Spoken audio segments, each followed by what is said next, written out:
Do you have something to say? Oh, fantastic. So much. Well, that's Teddy saying, welcome to Pets Talk with me, Anna, and him, Teddy, and our wonderful guest, Marco Ojeda. Hello, Marco. Hi there. Hi from across the Atlantic. Indeed, you are very far across the Atlantic. You're in Mexico, I understand. Yes, I live in a little village on the coast of Mexico in the state of Nayarit, which is called Sayulita. And this is where I live. That sounds really delightful, actually. It is indeed. It is indeed.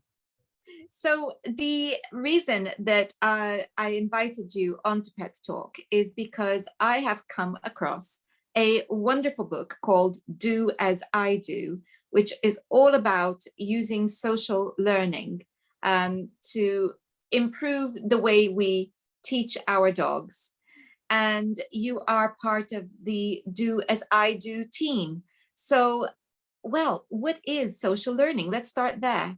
Well, social learning is learning by observation, to put it in simple words. So this is where the learner, let's say Teddy there, would see you doing something and would learn from that, okay? But let's say Do As I Do is something different. Let's say Do As I Do is a method that was designed with these different, let's say it's more like only imitation, okay? Do As I Do is what we call the Do As I Do method, which is obviously a way of awakening the dog's natural skills or social skills, okay? Which is, again, imitation is part of only the gamma of social learning processes, okay? So social learning would be something different than Do As I Do. Social learning would be a lot of different other processes. So this hones in specifically on the ability to imitate. Indeed. Do As I Do is based on that. Well, it's interesting because I do hear about, and in fact, Claudia in her book, Do As I Do, Claudia Fugazzi, who wrote the book, talks about her dog learning how to, to turn the tap for water, and just because it observed her doing it, and opening doors, etc. Teddy hasn't ever done anything quite as elaborate as that, but we do have this neat little routine that we do, which is based exclusively on him watching and imitating me. And it's if I turn, he turns. If I lie down, he lies down. If I cover my face, he covers his face. And that I don't actually think I taught him. I think he just does it. And I thought that was fascinating because it means that not only is he reading my body, but he's able to relate it back to his in order to copy me. I think that's I think a very sophisticated thing to be able to do. Yeah, it was first thought that this was only an ability that humans could actually do, right? The imitation.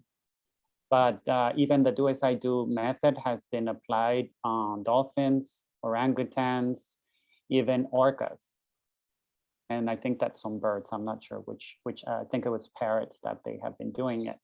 So the Do As I Do was actually first done in a different way since 2006. It was firstly done with a dog, and later, obviously, Claudia Fugazza and Adam Miklosi actually did something more. On 2014, 2015, 2016, they did something else, right? Which was a modified version to be able to apply it with dogs. But again, Do As I Do is based on the dog's ability or social learning ability by observing humans. This is something that is natural for dogs.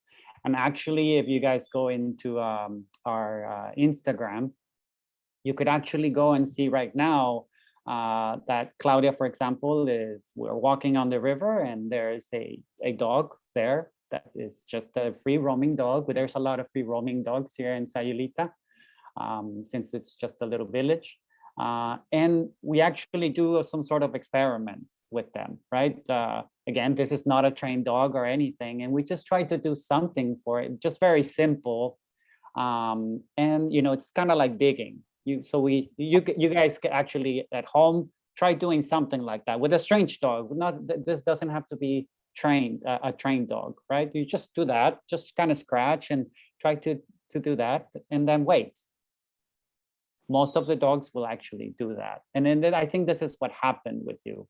So maybe you were, you have maybe more of a deep relationship with your dog, and the dog observes you, and it actually, dogs learn socially a lot of things, like at home, like going onto the bed, or even the bad things like pulling on like here or in other places where they hang clothing, in lines like this.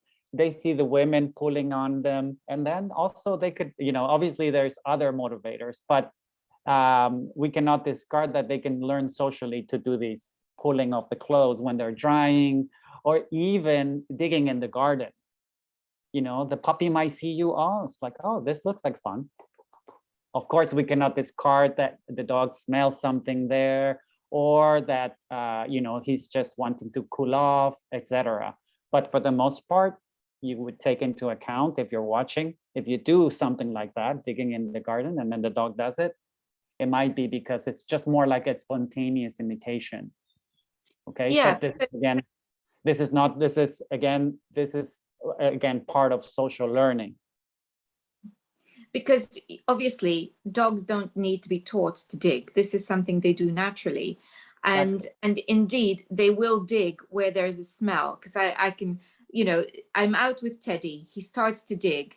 I realize he's sniffing and digging. The next thing he's going to do is roll. So there is a link there as to where he chooses to dig. So what's interesting, I think, from the point of view of a dog watching you dig and then choosing to dig, is that the motivator is the fact that you're digging. It's not his nose that's telling him, this smells good, I'm going to dig here. But in this instance is, oh, you're digging, I think I'll join. And that, I think, it's a very social thing, in fact, isn't it? Oh, yeah. And now we have also devised, let's say, a more natural way to train puppies as well. So we have actually obviously used the social learning with puppies. Obviously, puppies that are not trained, we do not even use food with these puppies. And that you can actually start doing some sort of baseline to actually be able for the dog to be more attentive to what you do and learn, like say a lot of things, like even pulling on a rope that can later become pulling to open up the refrigerator or closing the refrigerator, putting their paws on something or coming on to something. And all of these actions are natural for dogs, and this is what you're saying. So why not use the social learning to teach even from puppyhood? And we might be doing it unconsciously, of course, right? And again, in the dog world, the most famous thing is to use to use food and classical conditioning or operant conditioning, which is okay. But many people complain about, oh, do I always have to use food, right? And then later take it off. And also food takes the attention away from a puppy as well. So then the puppy starts to work for himself, which is different. And again, still, that doesn't mean that you're going to lose him or lose his attention. But maybe later he's not going to be interested in what you do, but rather on the food, right? So from puppyhood is actually, this is something that we're trying to get out there as well, of course, as the Do As I Do, because the Do As I Do actually helps a lot in the relationship between humans and the dog. which actually clarifies a lot of things and simplifies the dog training even. You know? So if I'm understanding correctly, then if we're comparing two different methods of training, Mhm. both of them are positive in the sense that there is no punishment, there is no aggression, so they're both gentle, so we can say it that way. They're both gentle. Indeed. But one is using food as a primary motivator to get the dog to do the action, and then the reinforcer. Mhm. Whereas the other, we are harnessing the dog's natural behaviors and then doing what? We're mostly like, let's say I would say that it's collaboration there would be a little bit different. And again, here we're not, let's say in social learning or in the do as I do training method, we're not associating an action to something. The dog is actually learning a goal or a part of an action and matching it, right? Which is very different. Like if I touch something with one hand, maybe he will touch with one paw. Or if I touch it with with my nose, he'll touch it with his nose. Or if I nudge it with my nose or I nudge it with my hand, he might do that, which is very different with associative learning, where we're saying, okay, if you touch it, you get a treat. If you push it, you get a treat. If you push it more, you get another treat, or you get many treats. So it's like step by step, which is very different than the whole goal, right? Yes. So are we actually engaging dogs by teaching them in this way? Are we engaging them in more problem solving? You mean the associative learning? No, if we're using the do as I do method, Mhm. are we engaging them in more problem solving? Are they using their minds more, or what's happening there? They're just using their social cognitive abilities, which is a natural way of learning as well as associative learning. But again, it's two different things. Here, it's not necessarily, let's say for the dog that is not used to that, maybe it is difficult, of course, you know, they have to use their memory and all of these things also. But I would say it's more simple and easier for the dogs. Actually, I would say it's their favorite way of learning by social learning, because they just observe, they know the goal, and I do it, right? It's just, again, that we have to kind of nurture this since puppyhood. And again, if you do not do it since puppyhood, then you do train with the do as I do training method, which is, again, it's more an advanced training. Many people look at it as something that is fun, and it is fun, but it's actually, it's an advanced training method. So it actually has a foundation that is very, very important. And if you do not do that foundation and follow the steps, as it's marked, as it's really like punctual, if you can easily make errors, and the errors that are commonly made is that you look at an object or you move while you say something. Well, many people go and do an action, let's say, and then they say, let's say they say do it, but then they look at the object, and then the dog relies on that. So that person might be thinking that the dog is imitating, but he's not. The dog is just following a gesture. So the do as I do training method is very, very, very punctual in what you have to do, while social learning is more flexible. Okay, because over here, what we want is on do as I do training method is only rely on imitation. Okay. So if I wanted to start playing with this idea Mhm. and start introducing this to Teddy, what could I do? What would be the first thing that you would recommend? Okay. To follow the do as I do training method? Yes. Well, first, people have to teach, let's say, start with 3 familiar actions. okay? And these actions must be imitable. That means that you can actually demonstrate, okay? So something like laying down, picking up an object, going on an object or into an object or around an object, okay? Touching an object with your nose, whatever. That could be something that a person can do, right?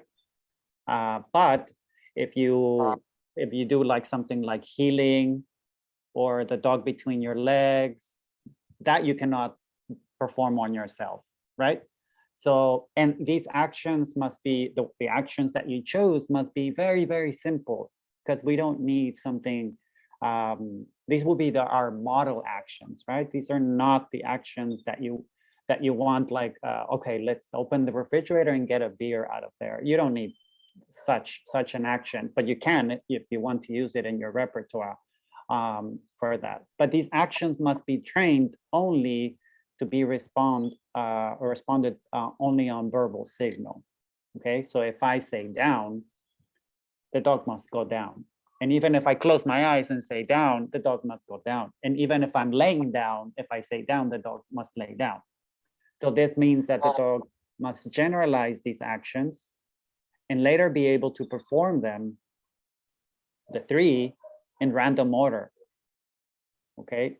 Without obviously, with the less errors as possible, of course. This must be, that's why it's a different, it's a more advanced training, right? So we use these actions as model actions to teach the imitation rule.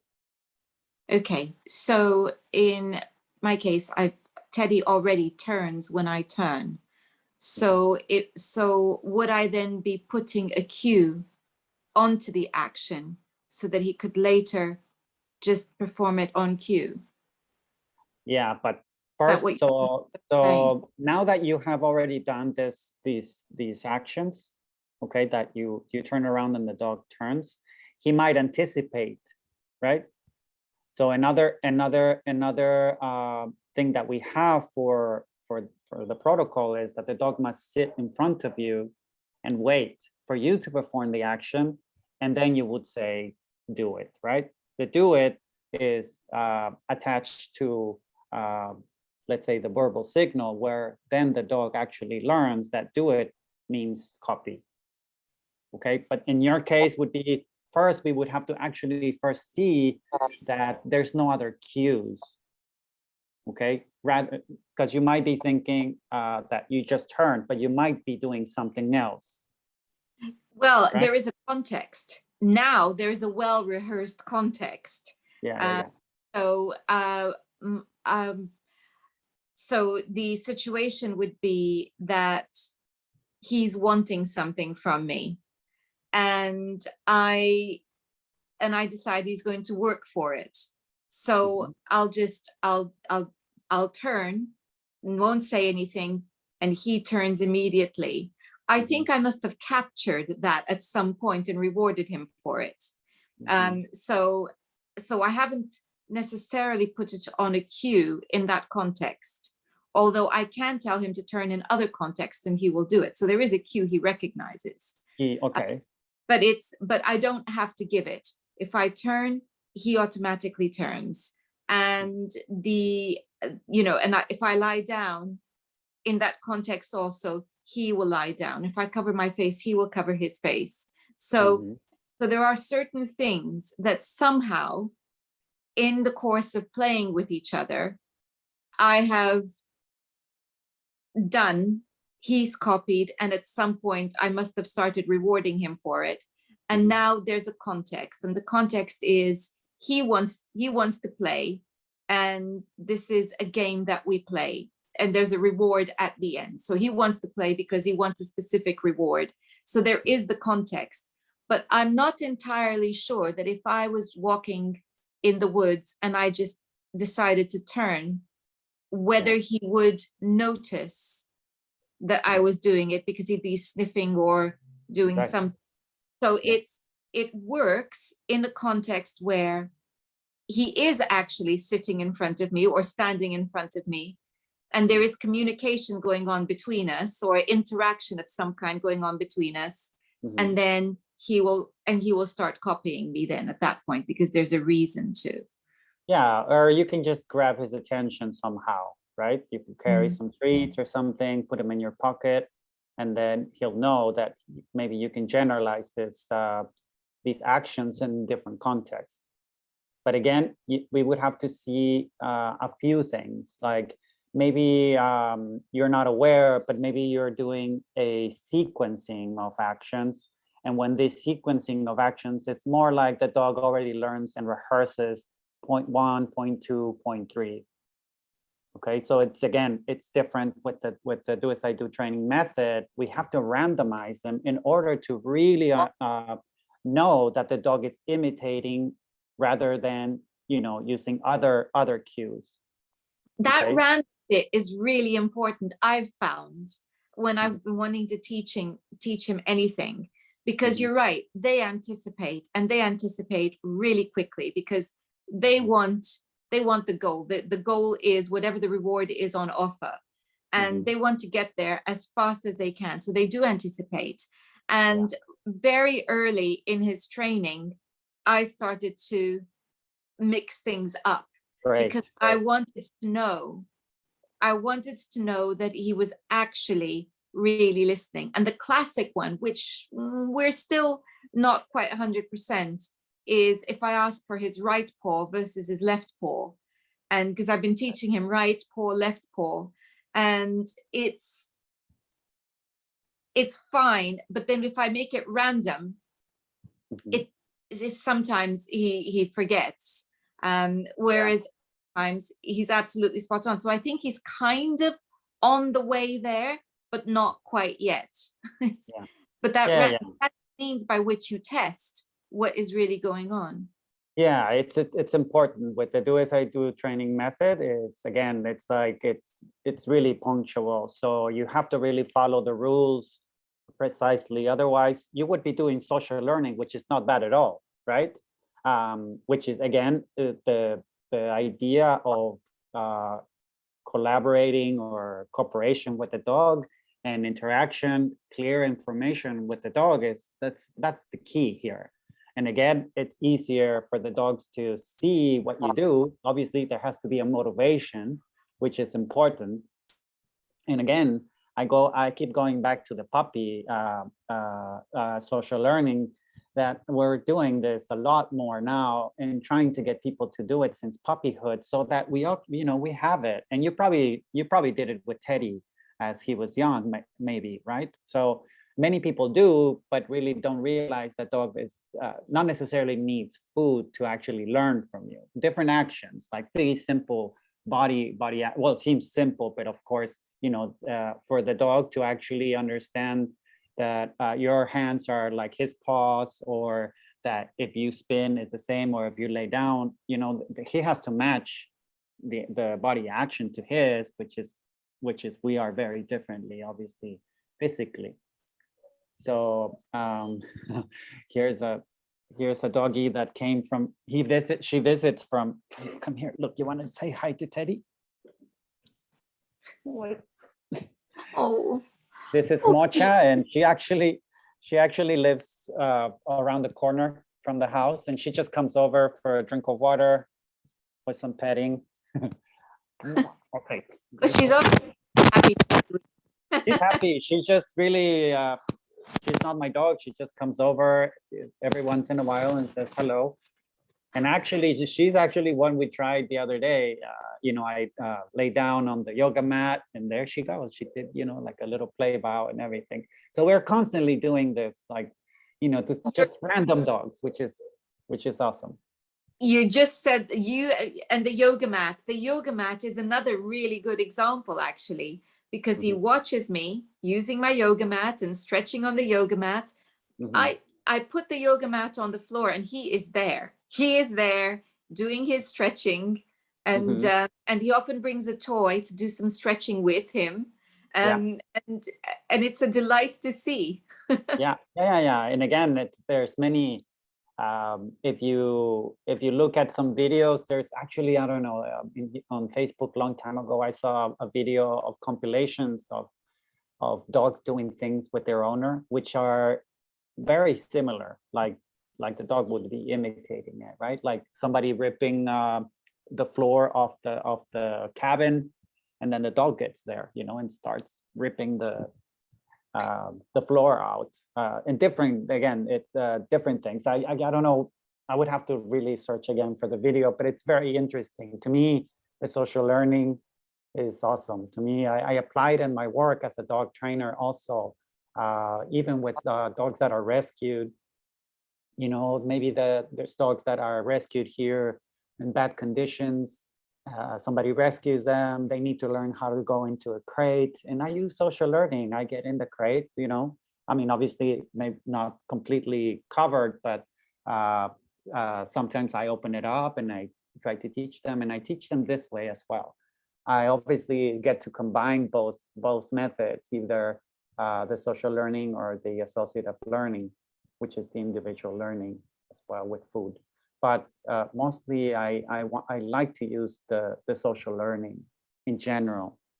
It's interesting because, come to think of it, there's quite a few instances or few things that I've been doing that without realizing. So we got a paddling pool in Teddy's first year because of, you know, the heat in the summer.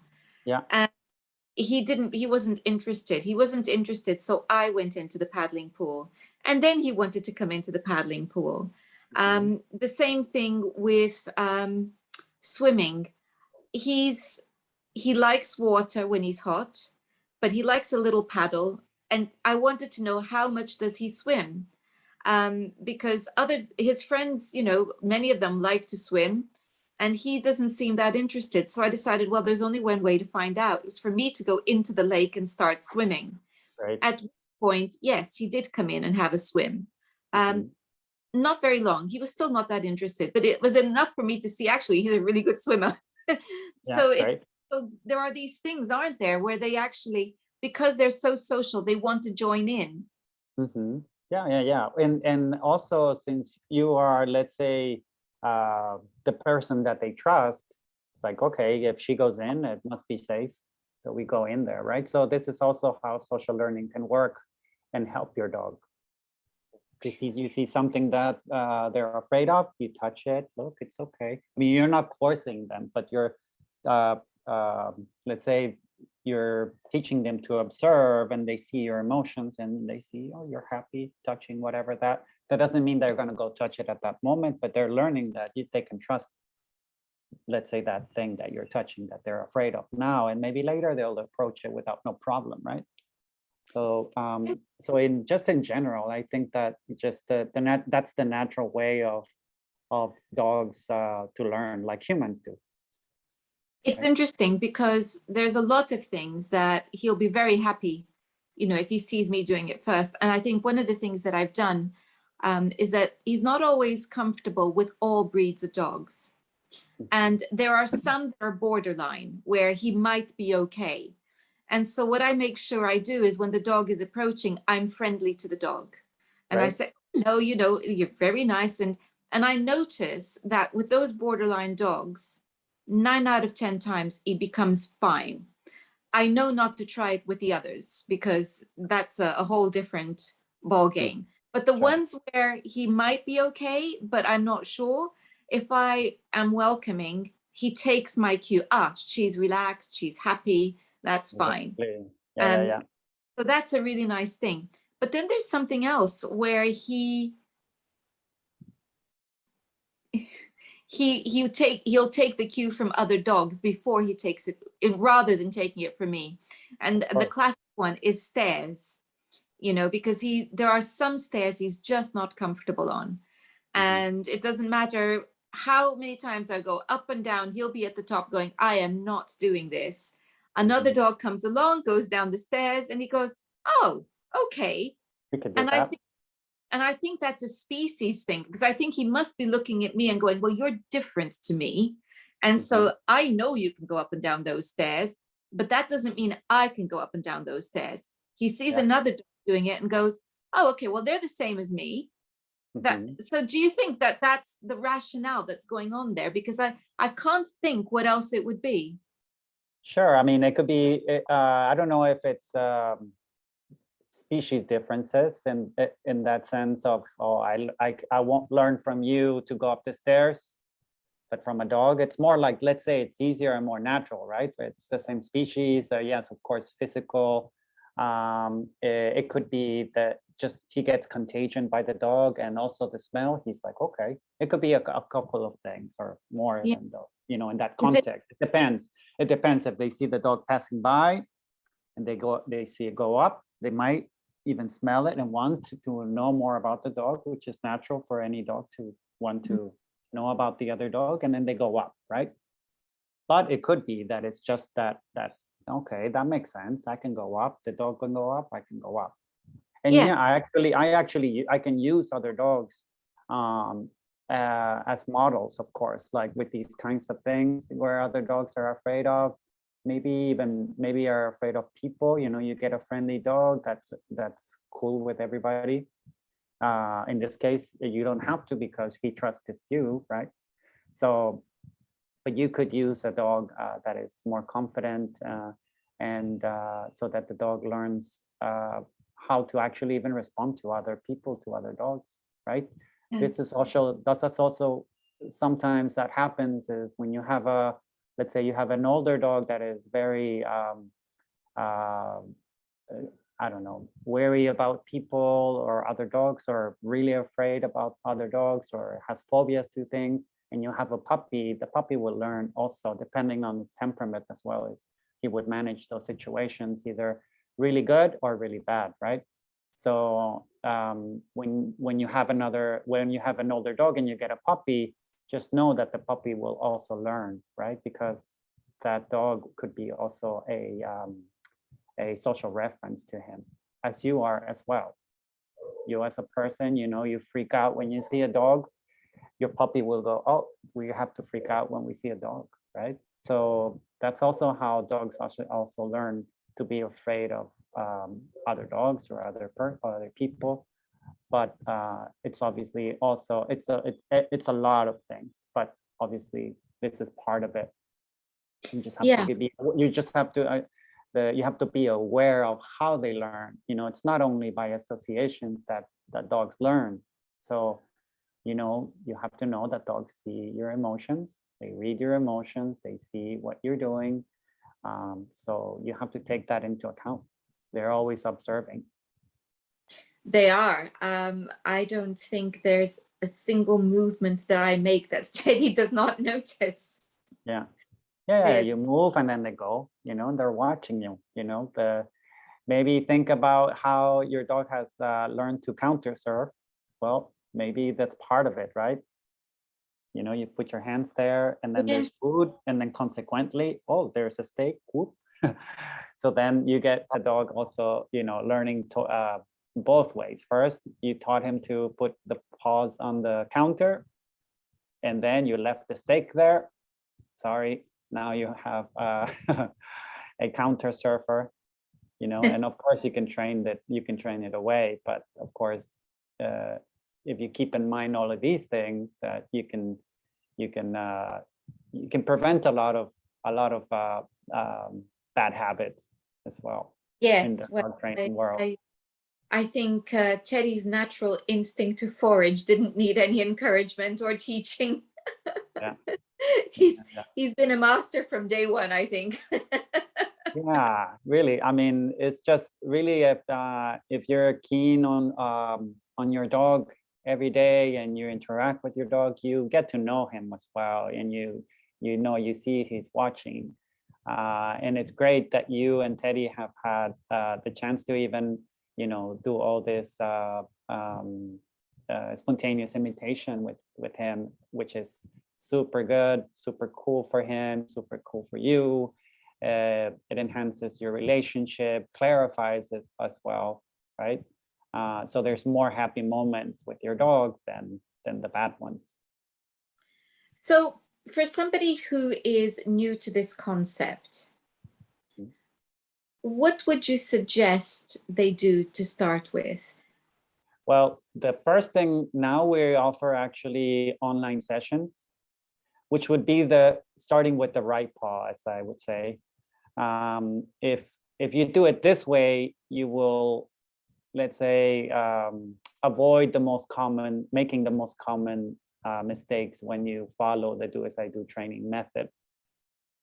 We're talking about the do as I do training method, okay, which is on, let's say, based on imitation, right?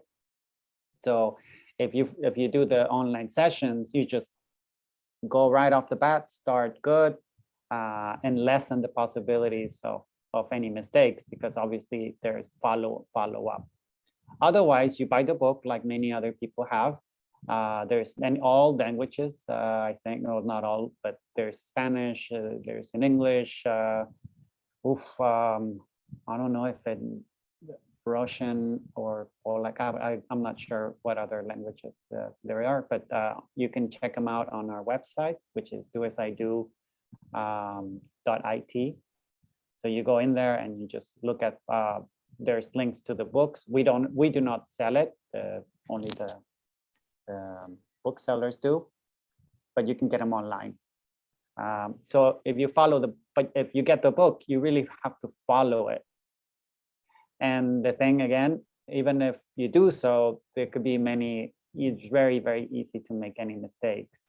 And this is actually, well, my primary job is to be the Hawkeye when training people to actually starting the do as I do, because I know that although people say, oh yes, my dog does a behavior on verbal signal or verbal cue, mostly that is that the people move. They do an inducing gesture that they are not aware of. And the dog, since the dog is super keen on any movements, actually learns to see what movement you do and associated it.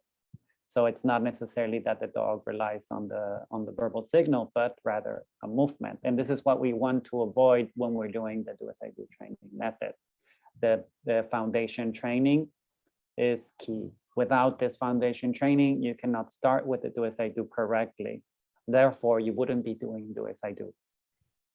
And we see a lot of videos that they tag us in, and we kindly thank them, of course, but we do see all of these errors happening, right?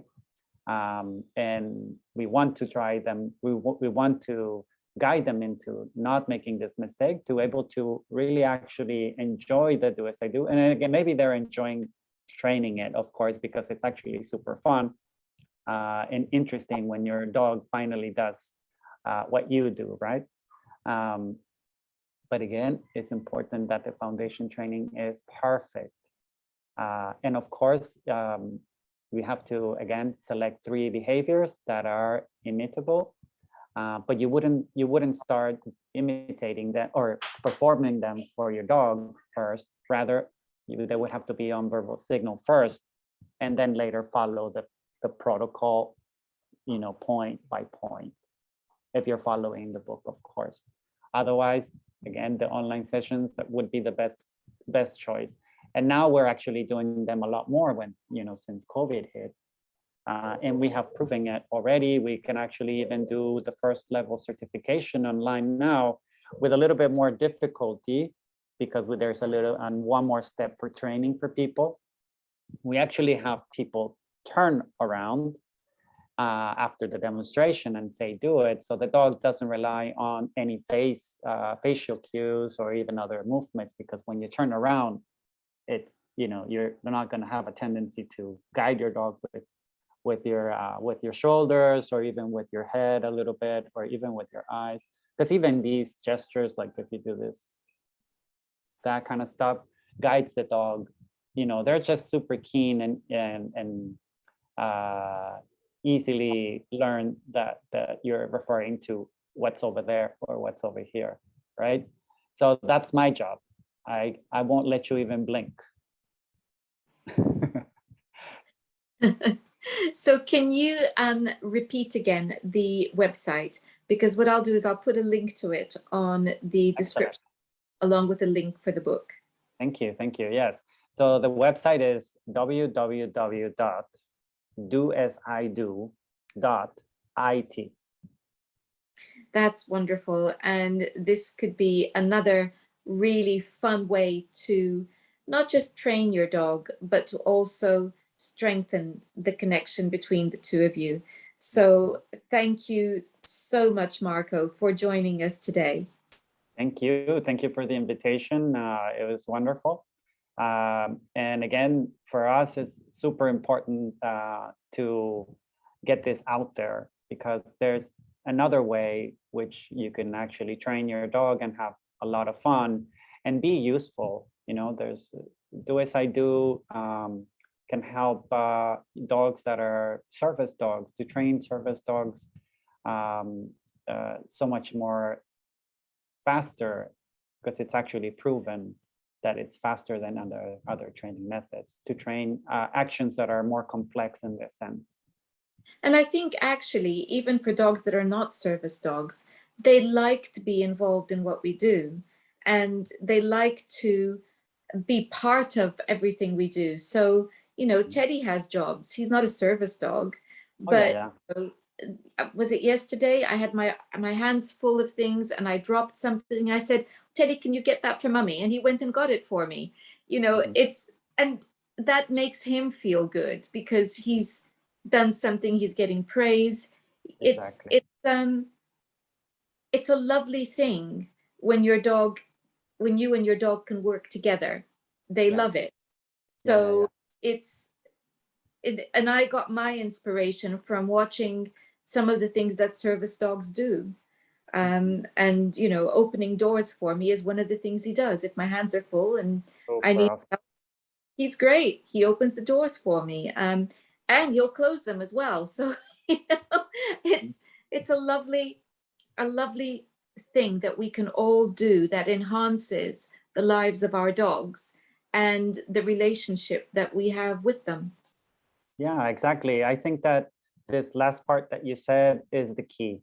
Collaboration, right? Not, you know, you're being the boss of your dog. It's not about that for I guess for many people. So the idea is about collaboration. You live together, you can integrate them into your life, and the Do As I Do can enhance that pretty well. Like you say, you know, I do it actually also for my clients. You know, sometimes they don't have a lot of time for their dogs, and what I do is I go in there and I start, you know, training them on the Do As I Do, and I start integrating them, like closing the refrigerator, opening the refrigerator, getting things out of the cupboards, or etc. You know, putting the toys away. All of these things that can actually, you know, integrate your dog into your life, instead of just they're bored or actually being crazy, right? Being crazy, jumping, eating the furniture, etc. Because again, I mean, the dogs that live with humans are mostly captive in that sense, right? They don't have the liberty and to do the natural behavior like a free roaming dog does.